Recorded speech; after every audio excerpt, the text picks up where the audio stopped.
My definition of negotiation is anytime you're having a conversation and somebody in the conversation wants something. A lot of people don't understand the truth that you negotiate your life every single day. Professionally, physically, mentally, emotionally, and otherwise, you negotiate every single day. Biggest challenge that people face in negotiation is that they have low negotiation awareness. They don't identify these interactions as negotiations. And because of that, they don't have that signal to say, hey, it is time for me to use all of these skills during this difficult conversation. We just label the person as difficult. We label the conversation as annoying, frustrating, but we don't think about it as a negotiation. This episode, I'm joined by my very, very own good friend, Mr. Kwame Christian, Esquire. Mr. Kwame is the founder of the Negotiation Podcast. He's a lawyer, he's a CEO, and as well as he's a 2-time best-selling author, all the way from the United States of America.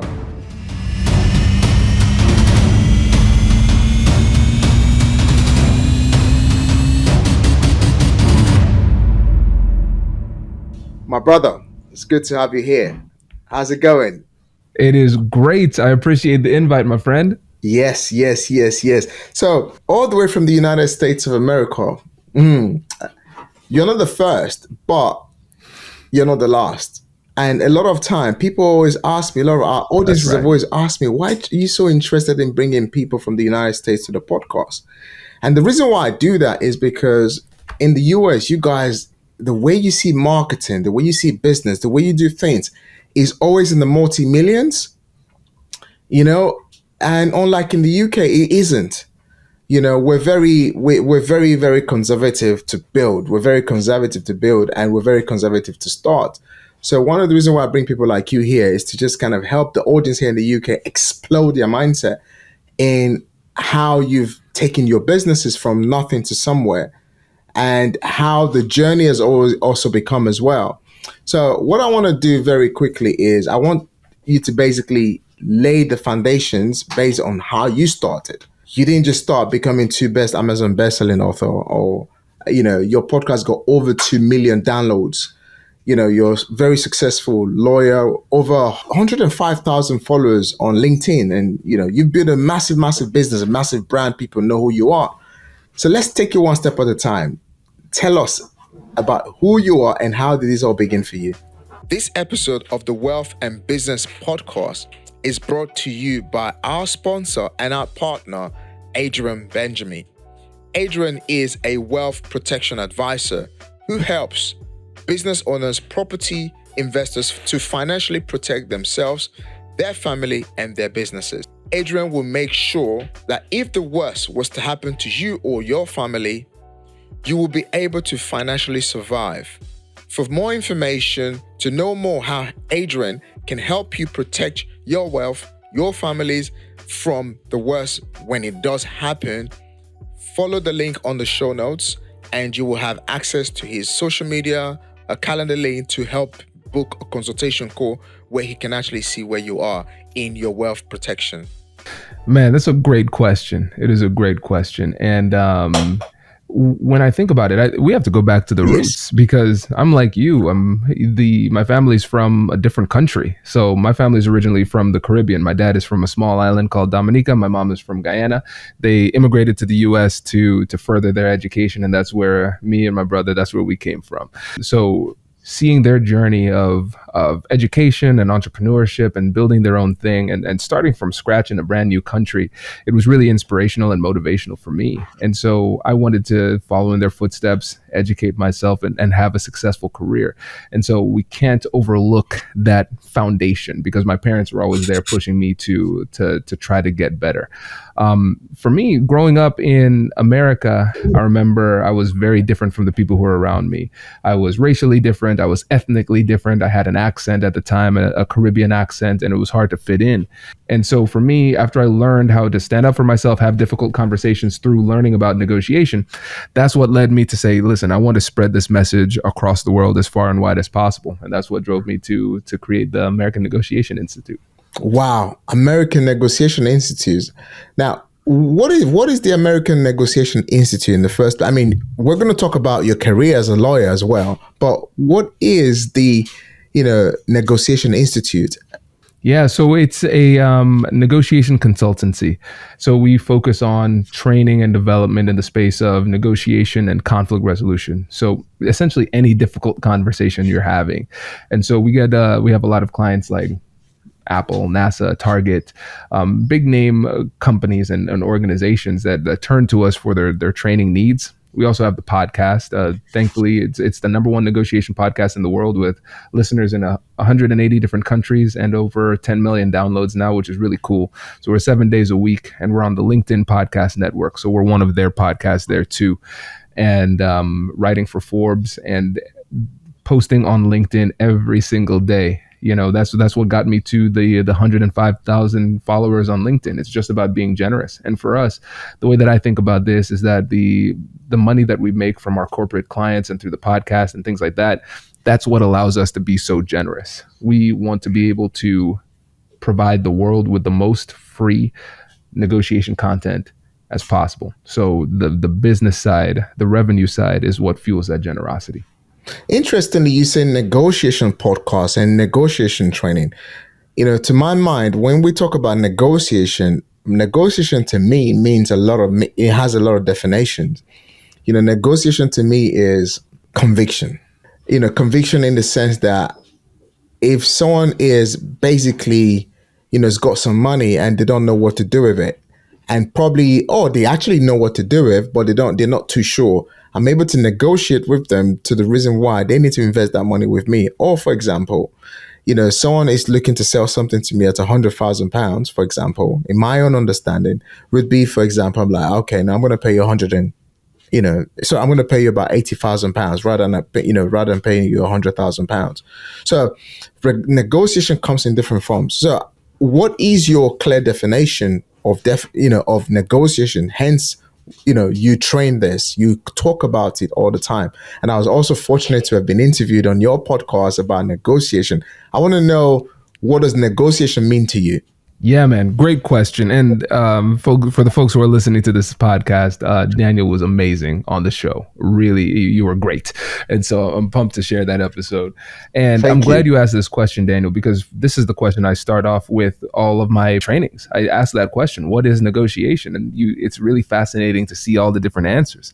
And for me, I like very simple definitions, and there's a reason why. Because a lot of times the biggest challenge that people face in negotiation is that they have low negotiation awareness. They don't identify these interactions as negotiations. And because of that, they don't have that signal to say, hey, it is time for me to use all of these skills during this difficult conversation. We just label the person as difficult. We label the conversation as annoying or frustrating, but we don't think about it as a negotiation.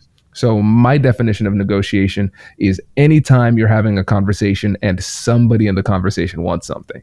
And when you think about our episode that we recorded, Daniel, we talked about negotiating in the business world and how you negotiate in real estate, how you negotiated your partnership deal, but then how both of us negotiate with our spouses, with our families. Absolutely. And so these same skills can be utilized internally. Yeah, so it's been fun just sharing that message as far as we could. Interestingly, because this is something a lot of entrepreneurs, a lot of people don't actually digress the word correctly, because a lot of people don't understand the truth that you negotiate your life every single day. Every single day you negotiate your life professionally, physically, mentally, emotionally, and otherwise. You negotiate every single day.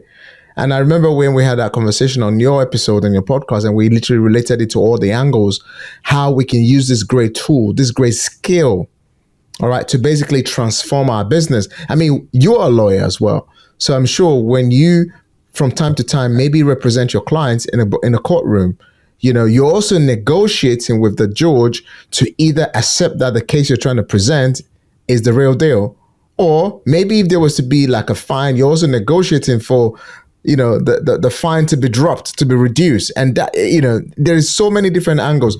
So why is it so important for the entrepreneurs to basically understand how to use this tool? And why should entrepreneurs learn about the act of negotiation? That it's not an annoying conversation, because a lot of people do see negotiation as and it's almost like you're trying to bring me down. You're trying to, undercut me and stuff like that. How can entrepreneurs use this in the right way? Well, it's a blend of things. We have to have mindset and skill set. So, mindset, first of all, we have to have the confidence to actually have the conversation. Because a lot of times in the negotiation world, we've been giving recipes to people who are afraid to get in the kitchen. It's not that some people don't know what to do. It's a lot of cases they're afraid of doing what is required in the situation. So, we have to build up people's confidence.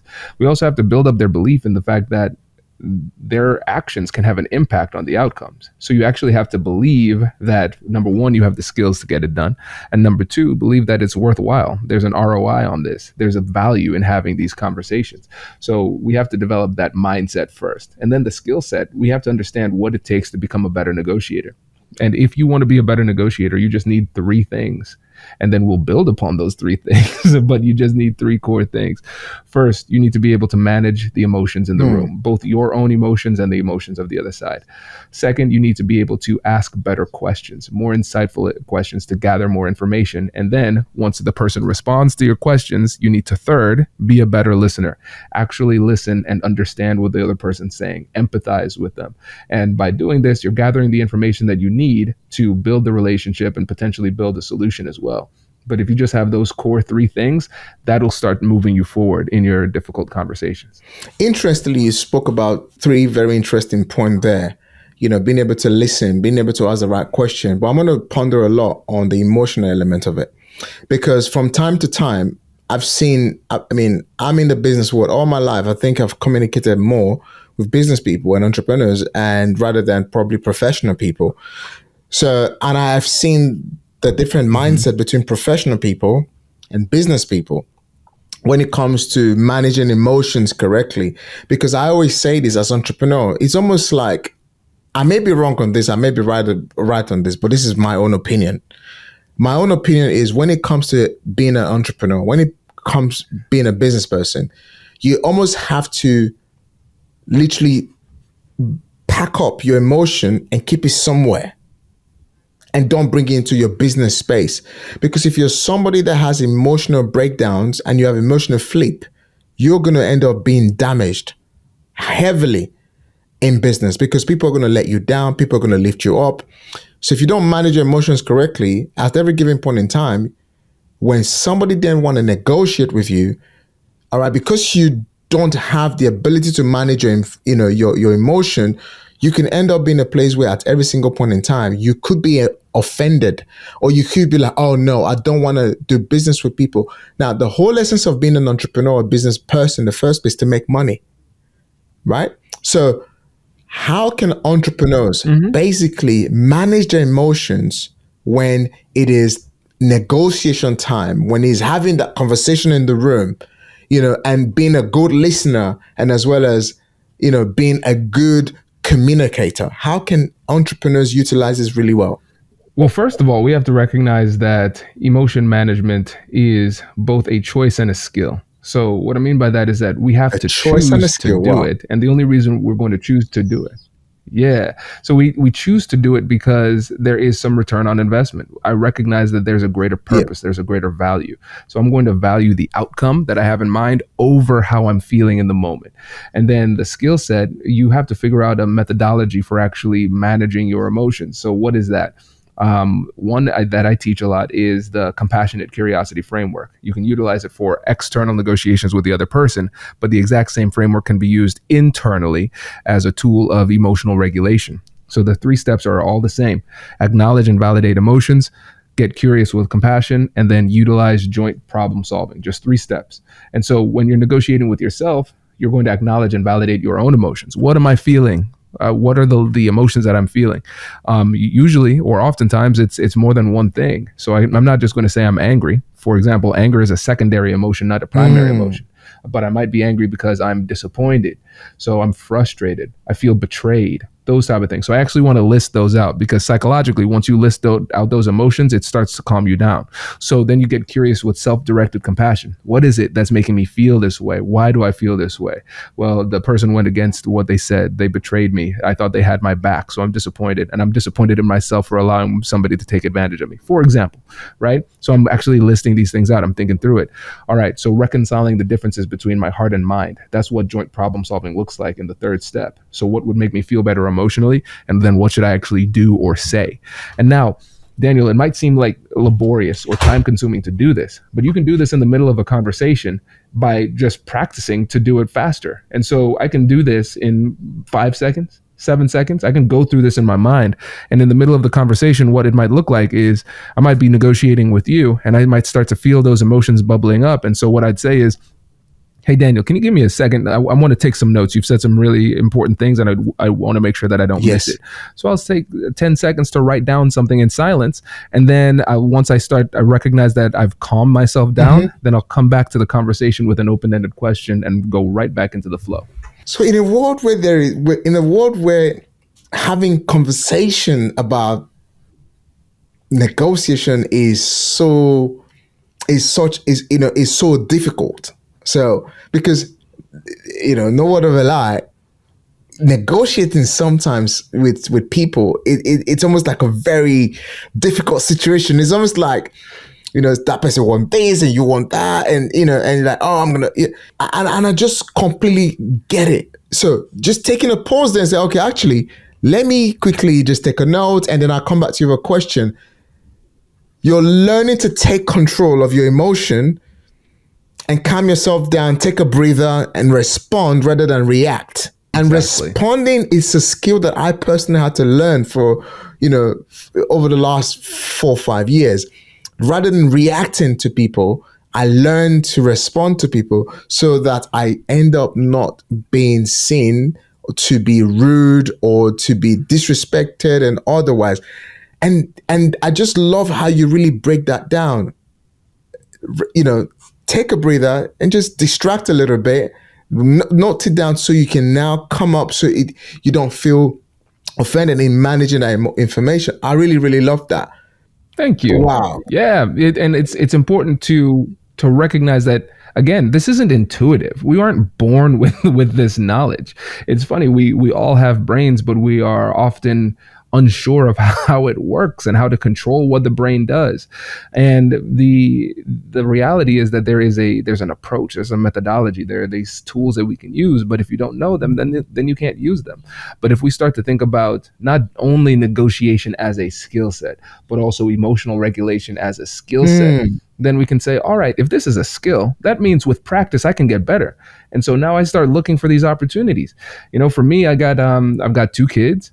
And I know you're a family man too. Yeah. And for me, I think about some of the frustrations I have with my kids. These are opportunities to practice emotional regulation. So when I'm trying to put my son, who's 2 years old, to bed, and Daniel, I don't know if you've experienced this, but like when you're teaching your kid to brush their teeth, and then it's like they keep on eating the toothpaste, and I keep on saying, no, you have to spit the toothpaste out. They don't understand like what that means. Like my son would just make that sound, but he would never like get anything out because he already ate all the toothpaste. And one time he was having a really bad temper tantrum, and I was trying to brush his teeth and get him to bed, and then he had all of the toothpaste in his mouth, and he looked at me and spat in my face. And I was like, first of all, when did you learn how to do that? I've been trying to get you to do that for so long. When did you learn this skill? And second of all, how disrespectful, right? But then I say, no, this is an opportunity for me to practice my emotional regulation. I just look at him, I take a deep breath, I exhale, I feel my shoulders start to relax through that tension. Because when I start to get upset, I feel it in my chest and my shoulders. Yes. And so I take a deep breath and I feel that tension release. And so I'm like, this is good. This is good. See, look at that. Highly disrespected, very frustrated. It's late. I had a long day at work and everything like that, but I kept it together. I didn't yell. I didn't scream. I didn't do anything. And so these are little experience points that we can create for ourselves where we start to turn everything in life into an opportunity to practice our skills. Because at all times we're communicating with people, we're connecting with people, we're having these conversations, we're experiencing things that are emotionally challenging for us. Every single conversation and every single hardship is an opportunity to practice our negotiation skills and our emotional regulation skills. Kwame, this is big. This is big. And I'm going to drill down into this I'm going to drill down into this because I think it's such an important conversation that spans across whatever skill set you're looking for, whatever sort of business you're looking to do. It's such an important part that you must learn to adapt as an entrepreneur in your workspace. I'll give an example. And I'm going to come from two different angles. In England, you know, I've been here for like 20 years, especially within the ethnic minority, the black community. Like, you see young kids at 10 years old or maybe just below 15 years old. And most time they don't want to listen to you because, oh, you're not my dad, right? You're not my dad. Don't talk to me like that. You're not my uncle. You're not my auntie. Don't talk to me like that.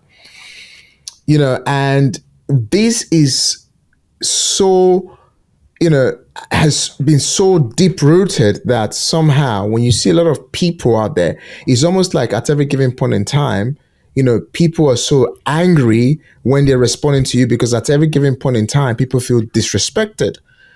Now, mastering the act of negotiation now makes you as a person that basically receives information so you can communicate effectively. And as in the way I'm thinking right now in my mindset is that for that child who says, oh, you're not my dad, you're not my mom, obviously mastering the act of being able to communicate with that, with that sort of situation where they've responded back to you, or you're not my dad, or you're not my mom, don't talk to me like that. And then managing that emotion and be able to communicate and still getting them to maybe do business with you, for example, in a business place, or getting that child, all right, to basically listen to what you have to say is a skill set, apparently. Absolutely. Absolutely. And that's the thing too, Daniel, because you have to think about it. We might say, and think about your culture as well, because we're both immigrants here. I'd say, well, in my country, like where I'm from, children don't have rights. So you listen. Yeah, I tell my I'm the kids all the adult. I say time. that's how it is where we're from. But here, in the more Western societies, the children have much more rights, and so you have to communicate in a way that they can connect with. And when you think about the term that you use, disrespect, we have to recognize that respect is in the eyes of the beholder. And so when we are trying to respect somebody, we don't do it through our own lens. We do it through their lens. So it's not treating people the way that I would want to be treated. It would be treating people the way that they want to be treated. And then that requires investigation. How do you want to be treated? I don't know. And if somebody, if you can tell that somebody got disrespected, then that's just an opportunity for another negotiation. Because I'm going to say, hey, again, using the compassionate curiosity framework, correct me if I'm wrong, but it seems like something I said or didn't really sit right with you. Am I sensing that right? So I'm going to label that emotion. Something's off. I don't know what you're feeling, but I can tell something changed, right? And so then they're going to say some things. They're going to explain, yeah, well, I didn't like this or I didn't like that. And then I'm going to get curious with compassion. Okay, this is great. I appreciate this. First of all, I apologize for the impact what I said had on you. That wasn't my intent. And you're somebody I care about, so I want to figure out a way that we could work together better or we can communicate better. So going forward, if we find ourselves in this situation, what do you think we could do to make sure that we don't find ourselves in this situation again? And so you see, I'm transitioning into getting curious with compassion, gathering information, and then inviting them to work through the problem with me. And so it's really important for us to be culturally intelligent. And you have to be able to recognize that different cultures approach things in different ways. And if you're going to be successful in any difficult conversation, you have to understand how the cultural nuances will change. And so for me now, here living in Ohio, even the way that I raise my kids is different because I still have the same core values about respect, hard work, those type of things. But I recognize that, hey, in this society, when I'm talking to my kids, it's a little bit more empathetic and we talk through things versus me just telling them what to do. And I parent like a negotiator because my goal is to help my children think through the decisions that they're making so they can start to make better decisions without me being there. Yes. And so by asking them these empathetic questions and getting them to think deeply about the situation and working through it with them, I'm not just having a difficult conversation and negotiating, I'm also at the same time teaching them how to think through things thoroughly. And so just being able to be flexible in those situations can do wonders for your efficacy in these tough conversations. Wow. Kwame, this is so valuable, right? It's so valuable of how we can look at negotiation from so many different angles. So my next question to you is, what was the turning point for you to developing the Negotiation Institute? What was the turning point? How did you get to that point where you said, negotiation is a topic, is a subject, there is a framework, and it's something that every single person out there needs to master? What was the turnaround? Well, for me, when I took that course in law school, I immediately knew that I wanted to spread the message of how we can make difficult conversations easier. So our motto is we believe the best things in life are on the other side of difficult conversations. So we want to make the world a better place, one difficult conversation at a time. So I always had my eye on this, but I didn't know how long it would take and what the trajectory was. There aren't very many opportunities to join other negotiation consultancies, and in my location in Ohio, there wasn't a big organization that I could join with. And so I think it was just recognizing that my passion for this could not be contained. So I said, listen, I don't know what the opportunity is. But what I'm going to do is I'm going to incorporate this company. I'm going to call it the American Negotiation Institute, and I'm going to start giving away my best content for free through the podcast. And so it was just based on that generosity. And then opportunities started to present themselves. So it really started with just saying, all right, I'm not going to wait anymore. I'm not going to wait for somebody to choose me. I'm not going to wait for the opportunity to manifest itself. I'm going to make it happen. And it started by just sharing as much as we could and helping as many people as we could. And then the market began to present itself because, again, it wasn't obvious how I was going to monetize this. I knew what the message was, I knew what the purpose was, but I didn't know how to make it financially viable. And so the audience from the podcast was really instructive because it showed me, all right, monetization can come from the training and the keynotes. And so that's what we focused on. Wow, interesting. So now, you basically created your own table rather than looking for tables to buy a seat at. You created your own table, and now you're seated in your table and basically inviting everyone to come join you, basically. So after you've done that, how were you able to relate that with being a lawyer? How were you able to relate being a lawyer and being a negotiation expert? How did you combine both together? Well, when I was practicing more frequently, I thought about every time I was talking to my clients, anytime I was negotiating with opposing counsel, all of those situations, those were practice opportunity. I was like, oh, okay, cool. I know where I'm going to go. I know I want to become a negotiation teacher, a negotiation expert, a thought leader in this field. So I need to rack up experience, and I need to be collecting stories and being really mindful about the tactics that I utilize, documenting what works and what doesn't work so I can actually have some meaningful experience. Becoming a mediator was a really important part of that because it gave me an opportunity to get an incredible amount of experience just through multiple iterations. So I could test out my hypotheses and my ideas and my frameworks. I developed compassionate curiosity from all of these mediations I've done. Hundreds of mediations.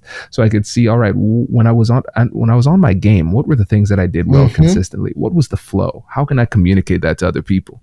And so that's how the law played into it, because my background as a lawyer and as a mediator, all of those things fed into my credibility as a teacher. Wow. Interesting. Very, very interesting how you were able to combat that. As entrepreneurs, a lot of people always want to have 100% of something, when they could have actually been in a situation whereby they can give all their alls and earn a percentage. I go by this. I said, I'd rather own 10 to 20% of £1 billion than to try and own £1 billion. All right. So £1 billion business that is doing really, really well. For someone like me, how can I identify such an opportunity? And for the listeners as well, rather than sometimes thinking of wanting to build something by your own. All right. How can you find yourself in rooms where you can negotiate, or rather, how can you build a skill that can take you to tables where you can show value and negotiate your way through so you can build wealth for yourself? Yeah, I think it starts with being very clear on what your goal is, because for some people, they might be better served having 100% of a smaller thing because they like the autonomy of being able to do things 100% themselves. Yeah. Now, that applies if autonomy is like your primary driver, but there are going to be certain situations where you might be able to make significantly more, 10 times or 20 times more by investing. And one of the greatest examples of this, just using fruit, for example, to keep it super simple, I heard somebody say, I'd rather have 10% of a watermelon than 100% of a grape, right? And so it's like, all right, cool. If we blow this thing up big enough, even though I might not have the lion's share of this organization, I still have more because I'm associated with something bigger. But the only way you can make that calculation is if you are crystal clear on what's important important to you. I own 100% of ANI. I've had opportunities to invest with other people. The deals didn't work out, and I'm cool with that. And there are times where I consider, should I link up with private equity and really blow this up in a way that's scalable? And for me, the autonomy is more important, because I'm like, what, my family's doing well. We're not struggling financially, and there aren't times where we say, I wish we were making more. We're fine with that. And so I wouldn't even really fully understand what the lifestyle change would look like if I am having to work significantly harder and being taken away from my ultimate vision and mission, but making infinitely more money. I'm like, then I wouldn't even have time to spend the money. So what am I getting this for? Is this just an ego thing? And so, but for me, it hasn't made sense. But again, my calculation is different from other people's. So you just have to be really clear on what it is that you want and investigate with the other side, figure out what it is that they really want. And notice I'm using that word really very intentionally, because there are certain things that people will say that they want, but that might not be the actual reason. So you have to stay in this curious mode, gathering information to see whether or not this is the right person or partner for you as well. So it is a conversation that needs to happen first internally with yourself to figure out what your values are, what your ultimate goal is, and become okay with what you really, really want. Because you might be surprised when you do this introspection, and you might find out like, oh, you know what? I thought that I wanted to have $100 million of revenue. And I see the path forward, but then I didn't realize how much I valued time with my family, how much I valued like going on vacation. And I would have to give up those elements of my life in order to make this money. I'm not willing to make that trade. So we have to start off with the internal negotiation and then start the next one with a lot of curiosity to figure out who is on the other side and whether or not a deal is viable. Interestingly, you said internal negotiation. How can people negotiate themselves internally within themselves to becoming the greatest version of who they are? Yeah, well, I think what's really interesting, Daniel, is when you let's think about therapy, for example. We talk to our therapist, and then in our therapy sessions, we discover things about ourselves that we didn't realize. It's not like they became true in this therapy session. They were always true, but we weren't finding that ourselves. And what does a therapist do? A therapist asks a lot of questions, and they listen non-judgmentally, and then they help you to think through what happens next. That's exactly what the internal compassionate curiosity framework is for. It's going to listen judgmentally after acknowledging how you feel. Then we're going to ask questions and listen judgmentally as well. Self-directed compassion, right? We're not going to be critical internally as we go through this process. And then figuring out what the next thing is. It's the exact same framework. And the thing is, when we are digging deeply into ourselves and figuring out what it is that we want, it's often not a quick conversation internally. I remember when I was making that career transition saying, all right, you know what, I'm going to leap into this negotiation stuff at this time in this specific way. It took me months, just in silence, going on long walks, thinking through this and asking questions and going deeper and deeper and deeper. And so I like the fact that compassionate curiosity gives you a very clear framework, because if we say, hey, negotiate with yourself, people are like, what in the world does that mean? How do I operationalize that? Like, what do I actually do? But now we know, all right, what am I feeling? Why am I feeling that way? Now, what should I do? That is what we have to go through. I love it. I love it. I love it. Wow. Kwame, it's been so amazing to have you on this podcast. So as we go towards the end of this episode, you're a two-time best-selling author. Tell us about your first book, your second book, and how did you get started in it? So for me, when I was thinking about what I wanted to do in the industry, I said, okay, I need to have some kind of roadmap. If I was in a different organization, there would be like a stair-step approach to matriculating through the organization. But when you're an entrepreneur, you don't have that luxury. So I had to make it up myself. So I thought about different thought leaders, and I realized in my perspective, based on the people that I examined, there were 3 pillars of thought leadership that I wanted to emulate. And I said, all right, I'm going to knock off one of these 3 pillars every single year. And so I said, so first year, I'm going to knock off this pillar of creating a method of distribution that I own completely. And so that was the podcast. I can post podcasts consistently. I can have people hearing my message in a really unfiltered, vulnerable type of way, so they get to know me on a deep level. So I'm going to have a platform of distribution that I completely own. That was the podcast for me.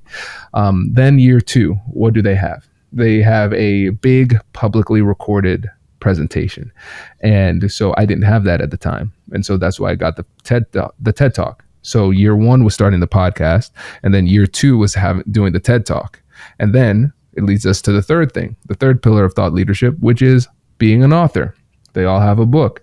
And so the TED Talk was created that went really well. It's called Finding Confidence in Conflict. And so I had a lot of ideas that didn't make it into the TED Talk, and that became part of the book, Finding Confidence in Conflict. So each year I wanted to knock off one of those things. So 1, 2, 3, podcast, TED Talk, and book. So the first book is Finding Confidence in Conflict, which talks about how you can overcome your mental and emotional barriers to having difficult conversations. That's where I introduced the topic of compassionate curiosity. And then the second book that came out last year, it's how to have difficult conversations about race. So it's a skills-based approach to having some of the most sensitive conversations we have day to day. Wow, I had to take some note here about the 3 pillars, and I love it. Because when I started writing my book, honestly, I just got inspired and I wrote a book. When I started doing doing my podcast, I just basically wanted to share a message, and I just started a podcast. But one of the things I did not really do was what you just did now, and this is why it's so important, sometimes to have a process and a structure in place. So your first part was basically distribution, and then your second part was a TED Talk. And so your first part was the distribution, and your second part was a TED Talk, and then the third part, the final part was you becoming an author.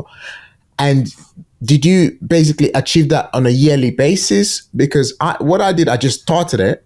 I didn't literally say I was going to do A, B, and C in those years, but I just find myself doing it. And I did that. So for you, did you put a plan in place to say, okay, year one was just let's get a podcast started and let's see how that goes. And then a TED Talk. And then year two into year 3 was, okay, let's get the book out. Bingo. That was it. Yeah, it was all very systematic in the way that I approached it. And it seems to have been working pretty well. And it was very important for me to gain credibility in the industry too, because the reality is there are different biases that are real and at play, and age bias is one of those things. Because you think about in law, you're still considered a young lawyer until you're 40. In negotiation, you're like, people don't really start their experience as a negotiation expert until they're like 50. Because they have some kind of career beforehand, and then they start their career in negotiation as a negotiation expert. And so I started the American Negotiation Institute at age 27. And so for me, I was really focused on how can I show the world that I deserve to have this position? How can I show the world that I have a valuable perspective that has been vetted and I'm legit? Because a lot of times, for example, my wife, she's a great example. She's a doctor, and so she's a clinical professor, but she has a baby face. And so a lot of times some people would ask, how old are you? And her response is always, old enough to be your doctor. And it shows a really interesting thing, because people don't really care about your age per se. They're using the age as a proxy for intelligence and credibility. If there is a 25-year-old doctor who can do incredible work, who's the best in the world, people are going to go to that doctor not because of their age, but because of their credibility and the fact that they can do what they say they're going to do. Now, for me, I realized the same thing, and I just had to create an incredible amount of content and materials and be as generous as I could with it, with my knowledge, to show the world, hey, listen, I can do this. And here is the track record of success. And as I started to build that, more opportunities came my way. But it was a diligent and intentional process that I started as soon as I started the company, building that credibility and building that thought leadership. Wow, I really love that, because looking at what your show about negotiation and about this topic has really gained, having a show that's got over 6 million downloads, in today currently, and obviously maybe more now, I'm not too sure, but because initially when I first checked, when I was doing the research about you, there was different data, available. Some says 2 million downloads, some says 6 million downloads. and it was just Yeah. all over the I need place. to update some of that. So having a show with $6 million, that's a quite a massive reach. It is a massive reach, and having a show that has a reach of about 181 different countries, and that's why the reason why I says, wow, it's so good to see how the Americans, you guys start something and you guys just blow it all up, within a very, very short space of time. One of my mentors is an American based mentor, and he says, go big or go bigger. Like, there is no go big or go home. It's either go big or go bigger. And and then you talk about the monetization I love aspect. that. Now, for those who don't understand what does the monetization aspect means, how have you been able to then, now you've created the authority, you've basically created your channel, your distribution channel, you've been able to speak on tech talks, and as well as you are, author 2 books, and you have a massive global reach. All right, massive global reach. So how, as the monetization of that, of this sort of, institution in negotiation, how is it being super beneficial? Man, it's been great. And I think for me, one of the benefits was adding on to that strategy, because I had to have a strategy outside of just 3 years. I was like, okay, what's next? What are the next Yeah, big things? A big part of that strategy was finding multiple sources of income and also connecting those to multiple sources of yeah, influence. So here's what I mean. So yes, we have the American Negotiation Institute, but let's talk about some of the other relationships I have. So I write for Forbes. So I write articles on business and conflict resolution and negotiation for Forbes. That's one source of revenue. I'm of counsel at a law firm, and so I'm associated with that law firm. And now that my brand is so big, a lot of people come to the law firm because of me, and so I get a piece of the revenue for everybody that comes in. I'm also a LinkedIn learning instructor. We have 30 courses on LinkedIn learning, and you can think about every course as a book deal. You get an advance, and then everybody who goes through the courses, you get revenue, royalties in perpetuity from that. So we have 30 courses, and over 600,000 people have gone through the courses. So every time we start to get revenue from that as well. We just signed a deal with Audible, and so we're going to be producing some content for Audible coming out here in probably early 2024. We'll be done with that project. And so it's about thinking about it in terms of real estate. I think about everything as digital real estate. So think about a house. We want to cash flow a house. I buy this house. My mortgage is $2,000. I'm going to sell. I'm going to have my monthly tenant fee be $3,000. I cash flow $1,000. And so I think about, we have 2 books. I just wrote a children's book with my son, co-authored with him too. wow, So we have 3 books. We have 30 courses. We have the revenue coming in from Forbes. We have the law firm deal, all these types of things. Then we have the clients that we service through our trainings and keynotes and things like that, both virtually and in person. And then we have the podcast deal with LinkedIn, with their podcast network. So we signed a 1-year deal with them. And so it's been really fun creating these multiple sources of revenue, creating these really unique deals with different organizations, but also being intentional about creating these deals with respectable organizations. So they might say, who is this Kwame Christian guy? How do I know he's good at negotiation? Oh, he's one of the most popular LinkedIn learning course instructors. He writes for Forbes. He's still with a law firm. He teaches at Ohio State at the law school. He teaches at Otterbein University in their MBA program. I don't know about Kwame, and I don't know about the American Negotiation Institute, but I do know about all of these massive associations that seem to be trusting this guy. And so if they can trust him, then I can do it too. And so it's all part of a cohesive strategy that builds the brand, helps as many people as we can, and creates a lot of revenue. so when you started building this, did you always knew that's exactly the route you was going to go, or once it just started, once you established the 3 pillars, and then different doors just started opening, because you already established the 3 initial pillars, all right, and then the audiobook deal came through, the LinkedIn deal came through, write for Forbes came through, keynote speaking came through. Did you always knew that was the way it's gonna go, or it just opened up itself? You see where the opportunities will come when they come, but you don't always see them coming. That's the thing. And so I'm a chess nerd, man. I talk about this all the time. So I've played over 20,000 games of online chess. I love chess. And so one of the things that I noticed about chess is that even the grandmasters, there's a limit to how far into the future you can see. That at some point there are just too many externalities and options where you just can't see. So you think, all right, I don't know where the opportunity is going to come, but what I'm going to do is I'm going to adhere to consistent business principles. And by focusing on positioning myself well, then once those opportunities do come, I'll be ready for it. Yeah. And that's really what it is. I didn't see the LinkedIn podcast deal coming. LinkedIn didn't have a LinkedIn podcast network until the beginning of 2023. And they said, hey, we want to launch with 8 podcasts and we've really liked your show and we want you to be one of those 8. I didn't see it coming, but I was ready for it, because I've spent this time building this network, building up our team, our whole production team in the background to make sure that we produce all of these episodes with consistency and everything like that. And then I knew I had the negotiation skills because I was on another podcast network and I still had time left on that deal.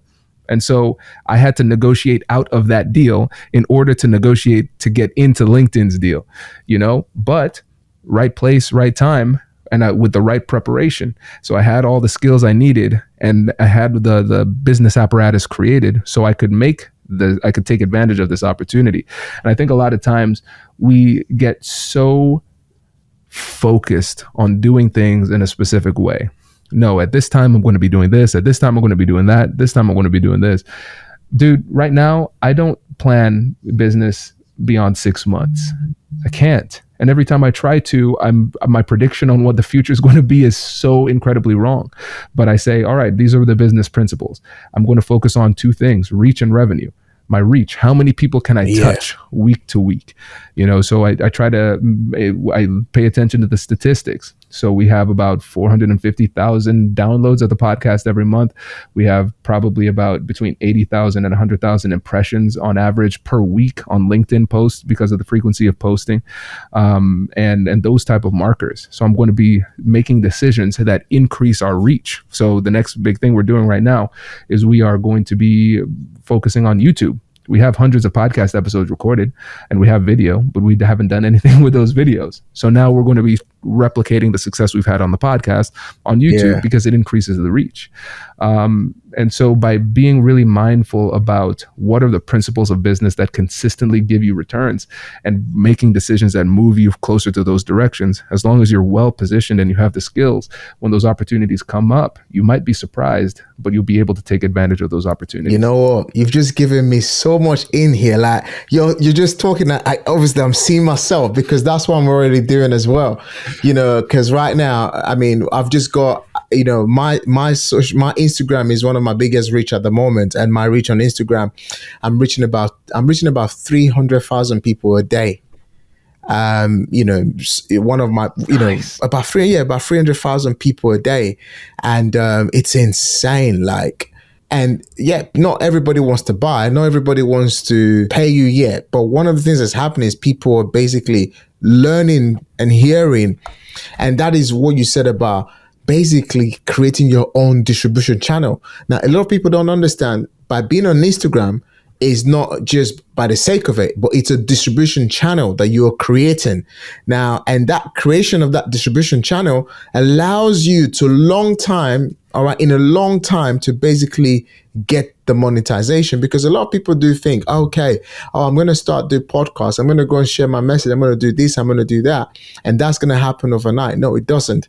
But at the end of the day, as long as you don't stop, you keep building, even with what you just said about the YouTube. So we started doing our YouTube this year. We started distributing a lot on our YouTube, and no word of a lie, between the last, if I'm right, within the last 6 months alone, we've gone to about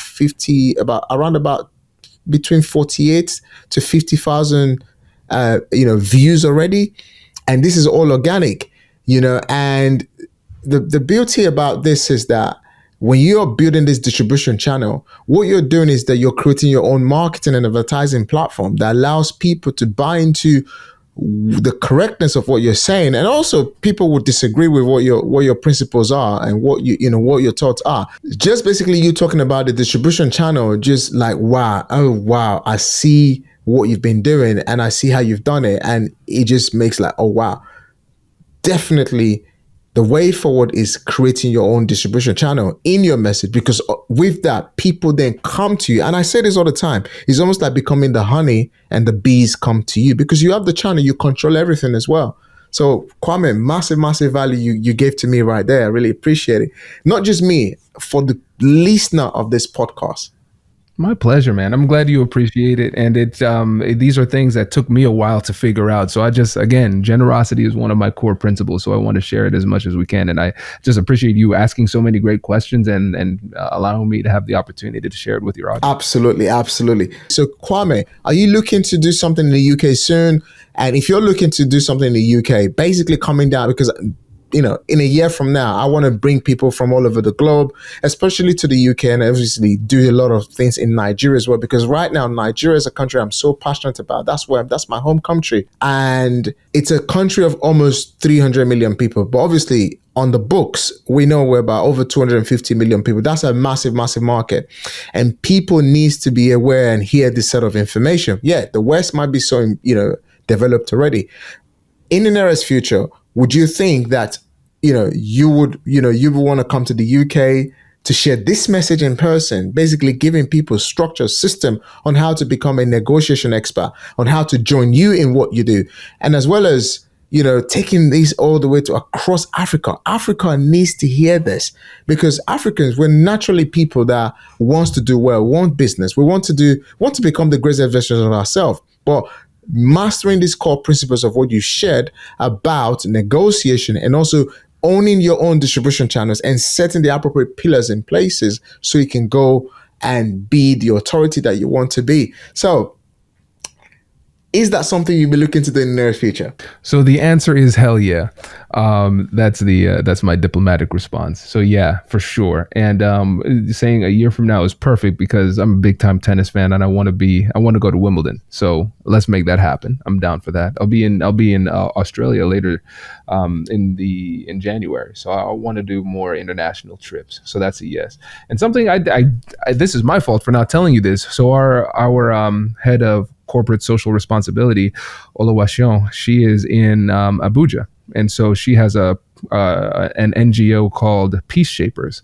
And so A and I, we partnered with her. She's on our team and she does incredible work, peace building work in Africa. And last year we partnered with her company, her organization, and the United Nations to put on a 2-day free peace building boot camp for young folks in Lagos. So long story short, man, yeah, for sure. I definitely want to take this worldwide. I want to hang out with you when we get to England and put something on. And then I also want to expand our reach in Africa too, because I agree with you. There's a lot of opportunity there, but there's also a lot of need. And so I want to share however I can. Definitely. Mr. Kwame, it's been so amazing to have you on the Wealth and Business Podcast. And I just can't wait for us to do some bigger things and to basically open more doors, more opportunities to people just to be aware of these simple skills that is required, to have in business places, in professional, in the professional space, and even in our families, negotiation. I love it. It's been amazing having you here. Any final words just before we go? Yeah, I would just encourage people to check out the podcast, Negotiate Anything. It's available anywhere you can get podcasts, and then connect with me on LinkedIn. That's where I post the most and I have the most engagement. But regardless, just keep in touch. I appreciate this. And again, thank you, Daniel, for having me. Fantastic. The show notes, anyway, the links to Kwame's website, his LinkedIn is going to be somewhere around below the show notes. So make sure you click and follow him to learn more about negotiation, because negotiation is something that we need. As you can see how we've navigated the whole conversation, it's something that we need in our everyday life, our workplace, our children, our community. It's just a skill that we need to master without being offended about when someone negotiates something from you. I'll see you on the next episode. Thank you for listening. Take care.